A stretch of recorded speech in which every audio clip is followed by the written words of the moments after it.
Y le hemos colocado a esta predicación solamente hojas y apariencia. Ese es el tema de la predicación. Vamos a ir a un poco de introducción, ahí mismo en el capítulo 11 de Marcos, en el versículo 1. Y vamos a ver cómo inicia este momento de la semana de la pasión de Jesús. Marcos 11:1. Cuando se acercaron a Jerusalén, junto a Betfage y a Betania, frente al monte de los Olivos, Jesús envió a 2 de sus discípulos. Y les dijo: id a la aldea que está enfrente de vosotros, y luego que entréis en ella, hallaréis a un pollino atado, en el cual ningún hombre ha montado. Desatadlo y traedlo. Y si alguien nos dijere: ¿por qué hacéis eso? Decid que el Señor lo necesita, y que luego, ¿qué, hermanos? Así inicia la semana de la pasión de Jesús. Se dirige el Señor hacia Jerusalén y comienza a encargar a los discípulos que le ayuden a poder preparar ese momento de su entrada. En el versículo 2 les habla y les pide que vayan y busquen un pollino. Y les da la instrucción, dice: entraréis a una aldea y luego hallaréis a un pollino en el cual ningún hombre ha montado. Desatadlo y traedlo. Regularmente en el tiempo de Jesús se esperaba que un libertador entrara con un caballo blanco, imponente. Sin embargo, Jesús hace su entrada a Jerusalén en el día de su entrada triunfante, como se conoce, montado en un pollino. Y esto es una muestra de humildad. La entrada de Jesús a Jerusalén inicia con la humildad. Y si queremos recordar el día de hoy, que es lo más importante, es ser humildes. Necesitamos de Dios y necesitamos todos de todos. Esto tiene que ver con la humildad, hermanos. Hacer un lado el orgullo, la soberbia, el yo puedo hacerlo. Nos enseña este día que Jesús entró de una manera humilde, no como el mundo lo esperaba. Él venía para libertar a las almas del pecado y de la maldad eternamente. Versículo 3. Y si alguno os dijere: ¿por qué hacéis eso? Decir que el Señor lo necesita. ¿Me ayuda a leer la última parte? Y aquí encontramos un principio de cristianos. Lo que pides prestado, ¿qué tienes que hacer? Si usted pide dinero prestado, ¿qué tiene que hacer? No tiene que esperar que venga el día en el cual tiene que pagar. Usted sabe que pidió algo prestado y tiene que... Los cristianos pedimos prestado, pero también devolvemos y pagamos. ¿Cuántos dicen amén? Amén. Está en la Biblia, hermanos. Amén. Está aquí en la Biblia. Dice entonces el versículo 3: y luego lo devolverá. Y fueron y hallaron el pollino atado fuera a la puerta. Y esto nos habla de la omnisciencia de Cristo. Es decir, cada vez que Cristo le pedía algo a sus discípulos es porque iba a ser de esa manera. Dios conoce el futuro de nosotros. Tenemos que caminar entonces, caminando y confiando en que lo que Dios nos pide es su palabra, se hará verdad en nosotros. Y lo desataron. Y uno de los que estaban ahí le dijeron: ¿qué hacéis desatando el pollino? Entonces les dijeron como Jesús había mandado y los dejaron. Es decir, era prestado y se lo iban a devolver. También muchos tendían sus mantos por el camino, y otros cortaban ramas de los árboles y las tendían por el camino. Impresionante. Dicen los historiadores, Flavio Josefo, que en este momento, cuando Jesús va a entrar, habían aproximadamente 2 millones de personas que asistían a la fiesta de la Pascua en Jerusalén. Así es de que fue un evento donde mucha gente presenció la entrada de Jesús triunfante a Jerusalén. 2 millones de personas. Versículo 9. Y los que iban delante y los que venían detrás daban voces diciendo: Hosana, bendito el que viene en el nombre del Señor. Y es así como encontramos nosotros que Jesús entra de una manera triunfante a Jerusalén. La gente exclamando y diciendo: bendito el que viene en el nombre del Señor.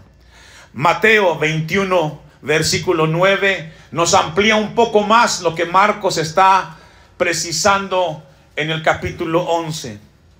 Osana regularmente es una palabra en hebreo que significa salva ahora, Mesías.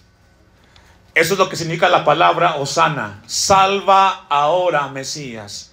Entonces, cuando la gente que estaba ahí presenciaba que Jesús entraba, estaba declarando que salvara a su pueblo.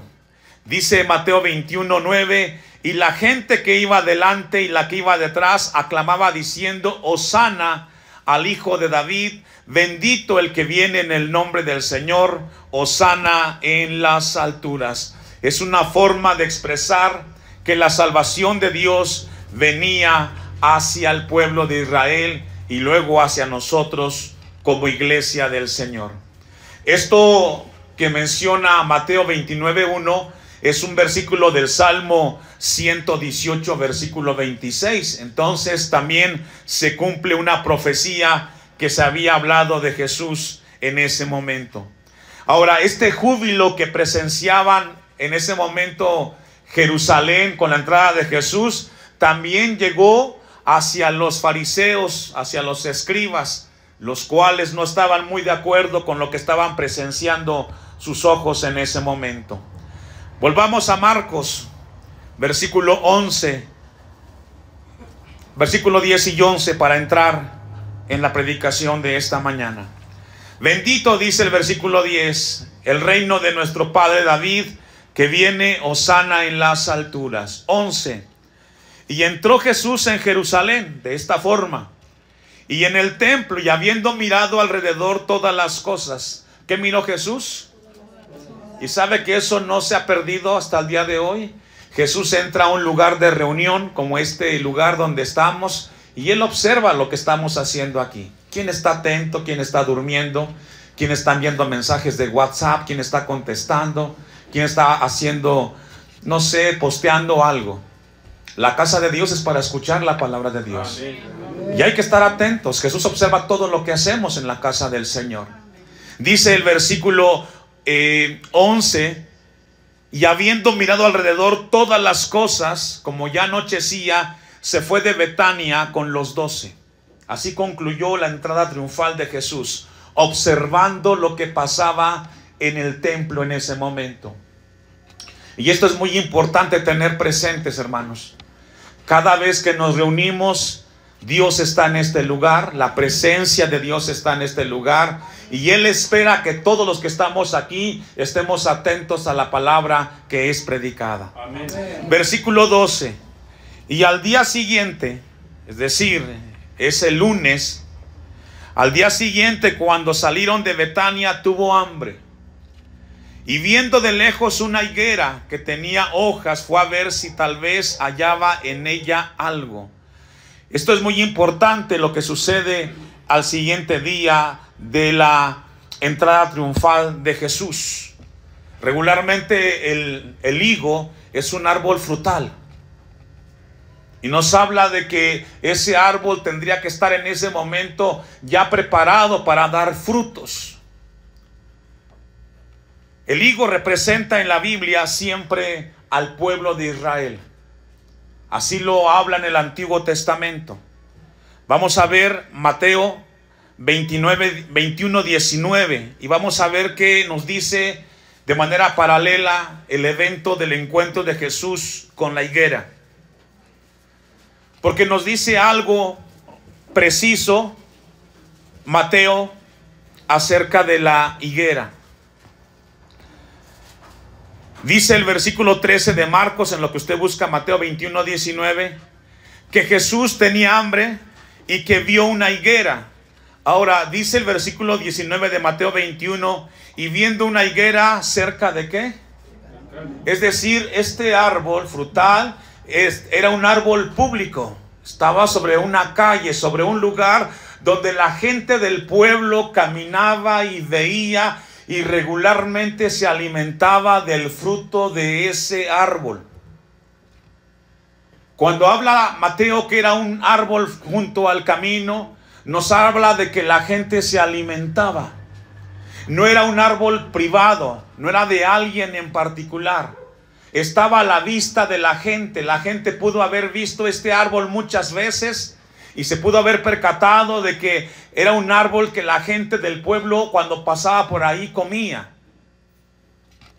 Y dice el versículo 19, y no halló nada en ella, sino hojas solamente. Hojas representan apariencia en la vida del cristiano. El fruto representa acciones, testimonio de que caminemos con Dios. Y sabe que cada año que se celebra la semana de la pasión de Jesús, también Cristo viene y revisa nuestras vidas si hemos dado frutos. ¿Cuántas predicaciones hemos escuchado desde enero para acá?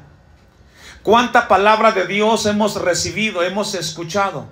¿Y cuánto de eso que hemos escuchado y sabemos de Dios ponemos en práctica? Porque los frutos son acciones de los cristianos que reflejan que Cristo está en sus vidas. Aunque no haya amenes, es amén. No somos cristianos por asistir a una iglesia. Somos cristianos porque vivimos en la voluntad de Dios. Amén. Jesús solamente encontró apariencia. Solamente encontró personas, por decirlo así, que solamente mostraban piedad, pero no vivían en esa piedad de Dios. ¿Cómo está tu vida? ¿Has crecido en el Señor? ¿Tu vida ha crecido en Cristo en los últimos meses? Si Cristo viniera y revisara tu vida, ¿en tu vida encuentra a Dios perdón? ¿Has sabido perdonar? ¿O sigues con rencor, con resentimiento, con orgullo, con soberbia? Porque el mensaje del Evangelio nos habla de perdonarnos los unos con los otros, como Cristo nos perdonó. Nos habla de dar. Jesús dijo que es mejor dar que recibir. ¿Cuántos dicen amén? Amén. ¿Y cuántos estamos ahí reflejando eso que sabemos? Eso es importante, que Jesús va y revisa un árbol.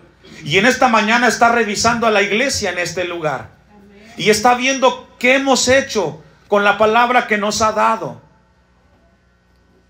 ¿Qué hacemos con lo que sabemos de Él? Y luego dice el versículo 19, sino hojas solamente. Es decir, revisó el árbol, no encontró nada, ningún fruto. Y luego viene el juicio. Esto es importante, hermanos. Y luego le dijo, nunca jamás nazca de ti fruto. Y luego se secó la higuera. Eso es el juicio de Dios. No hay peor juicio o mayor juicio de Dios para con los cristianos que Dios te haya dado tanta palabra y no la pongas en práctica. Porque, hermanos, es mejor no saber de Dios que saber y no hacer. Santiago en el primer capítulo dice que es pecado no hacer aquello que Dios nos pide. Entonces encontramos que la Biblia nos habla que esta higuera no encontró fruto. Versículo 20, ahí en Marcos 11. Ponga su vista ahí en Marcos 11, 20. Y pasando por la mañana, vieron que la higuera, esto es un día después, vieron que la higuera se había secado desde las raíces. O sea, el juicio de Dios llegó sobre este árbol y fue tan grande el juicio de Dios que fue cortado desde las raíces. Judas caminó 3 años y medio con Jesús. Y es triste que al final se perdió. Y no hay peor juicio para alguien que ser parte de una iglesia, escuchar tanto de Dios y al final perderte por la eternidad. Espero que no sea el caso aquí. Amén. 21. Entonces Pedro, acordándose, le dijo: Maestro, mira, la higuera que maldijiste se ha secado. Respondiendo Jesús le dijo: tened fe en Dios. Porque de cierto os digo que cualquiera que dijera a este monte, quítate y échate en el mar, y no durará en su corazón, sino que creyere que será hecho lo que dice, lo que diga, le será hecho. Y aquí Jesús entra en un tema de la oración, porque es lo que está hablando aquí Jesús. Pero el punto es de que los discípulos de Jesús vieron en ellos que la higuera se secó. Vamos a Proverbios capítulo 27, versículo 18. Proverbios capítulo 27, versículo 18. Mire lo que dice Salomón en relación a la higuera en el Antiguo Testamento. Quien cuida la higuera comerá ¿qué? Su fruto. Y el que mira por los intereses de su Señor tendrá ¿qué? Y esto es importante, lo que la palabra de Dios nos está hablando en este momento, en este lugar. Lo importante que tiene que ver el fruto en la vida de la higuera y en la vida de los cristianos también es de suma importancia. Dice el versículo de Proverbios: quien cuida de la higuera comerá su fruto. Dios ha cuidado de nosotros con su palabra a lo largo del tiempo que estamos aquí. Y espera Jesús fruto en nosotros. Esta semana, esta mañana que Dios nos permite estar aquí a nosotros, Dios nos pide que caminemos y que hagamos cambios en nuestras vidas. Si solamente hay apariencia, hermanos. Filipenses 1:10 y 11. Carta del apóstol Pablo a los Filipenses, capítulo 1, versículo 10 y 11. Para que aprobéis lo mejor, a fin de que seáis sinceros e irreprensibles para el día de Cristo. ¿Llenos de qué? Llenos de frutos. ¿De qué tipo de frutos? De justicia, que son por medio de Jesucristo para gloria y alabanza ¿de quién? Es decir, nuestras acciones, cómo nos comportamos, cómo decidimos, o honran a Dios o vituperan el nombre de Cristo, hermanos. Les he dicho mucho esto a la iglesia en este lugar. La mejor campaña de evangelismo que podemos hacer en este lugar y donde estemos son sus vidas dando testimonio de Cristo en sus corazones. Porque la gente que nos rodea, los vecinos, los amigos, nos conocen y sabemos quién somos. Y muchas veces no quieren acercarse a las cosas de Dios porque ven en nosotros todo menos a Cristo. Por eso el apóstol Pablo en Filipenses 1:11 nos habla y nos dice que seamos llenos de frutos de justicia, donde Dios se ha glorificado, que son por medio de Cristo para gloria y alabanza de la gloria de Dios. Y eso es lo que Dios espera esta mañana con nosotros. El mensaje de la higuera nos recuerda a nosotros que nuestra vida cristiana no debe de ser solamente de apariencia, sino debe de ser una vida de frutos de arrepentimiento constantemente. Mateo capítulo 7 versículo 20. Evangelio de Mateo capítulo 7 versículo 20. Versículo 13, vamos a leer desde el 13. Entrad por la puerta estrecha, porque ancha es la puerta y espacioso el camino que lleva a la perdición, y muchos son los que entran por ella. Y esto es peligroso. Es más fácil perderte en este mundo que encontrar el camino que es Cristo Jesús. Amén. Veamos hacia afuera cuánto el mundo nos seduce, cuánto las cosas de aquí y de ahora constantemente nos bombardean para alejarnos del propósito principal de nuestra existencia. El propósito principal de nuestra existencia no es disfrutar la vida, sino dejar un legado con nuestros hijos. Enseñarles a los que vienen detrás de nosotros a caminar con Dios. Porque muy pronto no estaremos aquí en esta tierra. Echemos un vistazo cómo hemos envejecido en los últimos 15 años que estamos aquí. Cómo nuestros hijos han crecido y también pronto van a envejecer. El propósito real de nuestra vida aquí en esta tierra, hermanos, es conocer a Cristo. Que nuestros hijos conozcan a Cristo y el día que partamos en paz sabiendo que nuestros hijos caminan con Dios. ¿Cuánto de eso estamos haciendo con nosotros o con nuestros hijos? Dice el versículo 13 que la puerta ancha, mucha gente entra. 14. Porque estrecha es la puerta y angosto el camino que lleva a la vida, vida eterna. ¿Y cuántos? Y pocos, porque son pocos los que entienden la razón por la cual existimos. Cuando vemos la vida en ese punto, hermanos, ¿qué es nuestra vida en esta tierra? Estamos solamente por un momento y luego partimos. ¿Y hacia dónde vamos a irnos? ¿Qué va a pasar después de esto que estamos aquí viviendo? Y cada uno caminará hacia la eternidad individualmente. No estará contigo ni tu esposa ni tus hijos.